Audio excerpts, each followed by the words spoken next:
ఇలా ఈ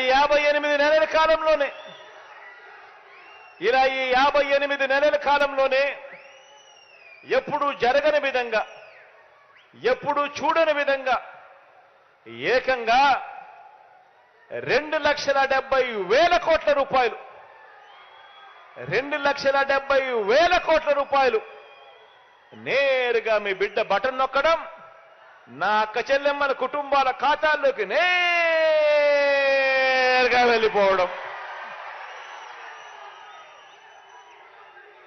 ఎప్పుడు జరగని విధంగా అడుగులు పడిన పరిస్థితులు ఇప్పుడే కనిపిస్తా ఉన్నాయి. ఈ 2,70,000 కోట్ల రూపాయలలో అక్షరాల 1,89,000 కోట్ల రూపాయలు నా అక్క చెల్లెమ్మలకే నేరుగా